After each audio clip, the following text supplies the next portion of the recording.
രാവിലെ തൊട്ട് എന്തോ മഴയാ എന്റെ ദൈവമേ. എടി കൊണ്ടുപോടി, വിശക്കുന്നു. സമയം 1 മണി കഴിഞ്ഞ്.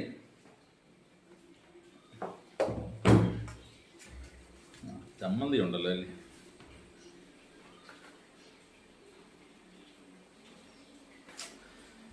എത്ര പ്രാവശ്യം നിന്നോട് ഞാൻ പറഞ്ഞിട്ടുണ്ട് പപ്പടം പൊള്ളിക്കുമ്പോ ഇങ്ങനെ പൊട്ടിച്ചോണ്ട് വരരുതെന്ന്. എന്ത് ഭാഗവി ഇത്? എപ്പോ നോക്കിയാലും പപ്പടം ഇങ്ങനെ പൊട്ടിച്ചോണ്ട് നിൽക്കുന്നു. 10 വർഷമായിട്ട് ഇവിടെ പാചകം ഉണ്ടാക്കി ഭക്ഷണം ഉണ്ടാക്കുമല്ലയോ. ഒരു പപ്പടം ഒന്ന് പൊട്ടിക്കാതെ കൊണ്ടുവരാൻ ഇതുവരെയായിട്ട് എനിക്ക് അറിയത്തില്ലയോ. എനിക്ക് വേണ്ട, വേറെ പപ്പടം പൊള്ളിച്ചോണ്ടോ. വേറെ പൊള്ളിച്ചോണ്ടോ. ചുമ്മാ കഴിക്കാനുള്ള ആ മൂടങ്ങ് പോയി. ഉച്ചയ്ക്ക് മനുഷ്യൻ വിശന്ന് വന്നിരിക്കുമ്പോ ഇങ്ങനെ.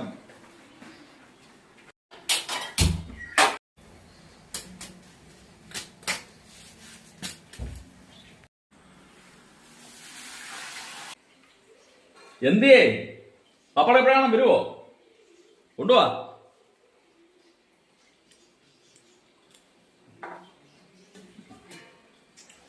ഇതാണ് പപ്പടം.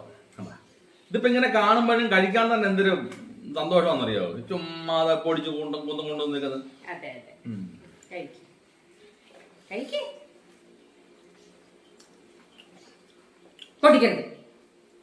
എന്ത് പപ്പടം പൊട്ടാതെ കഴിക്കണം. പൊടിഞ്ഞ പപ്പടം വേണ്ടാന്ന് പറഞ്ഞിട്ട് പിന്നെ എന്തിനാ പൊട്ടിക്കുന്നേ? പൊട്ടാതെ കഴിക്കും. പെണ്ണുങ്ങളെ, നിങ്ങൾക്ക് വീട്ടിലെ ജോലി ചെയ്യുന്ന പെണ്ണുങ്ങളെ അത്ര മോശവാ. ഞങ്ങൾ കഷ്ടപ്പെട്ടൊക്കെ തന്നെയാ ജോലി ചെയ്യുന്നത്. ഇച്ചിരി പപ്പടം പൊട്ടി എന്ന് വെച്ചാൽ എന്താ സംഭവിക്കാൻ പോകുന്ന? ലോകം ഇടിഞ്ഞു വീഴുവോ? ആകാശം താഴ്ന്നു പോവോ? ഇല്ലല്ലോ. പൊട്ടാതെ കഴിക്കണം. പപ്പടം ആവുമ്പോ അങ്ങനെ അത് പൊടിയും. മുട്ടയായാലും അങ്ങനെ പൊട്ടും. അല്ലാതെ പൊടിയാതെ വേണം, മുഴുവനും വേണം. ഇപ്പൊ ആ വായിലോട്ട് മുഴുവനും പൊടിയാതെ കഴിക്കണം. കഴിച്ചേ അത് കുഴപ്പമില്ല. ഇത് കഴിക്ക് പൊടിയാതെ.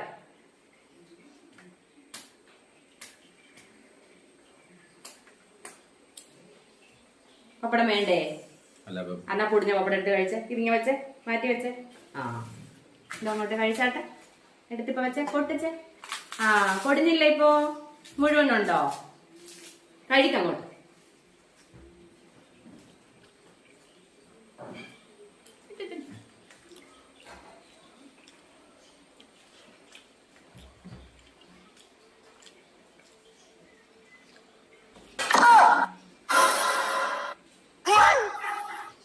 കഴിച്ചില്ല ഇതുവരെ.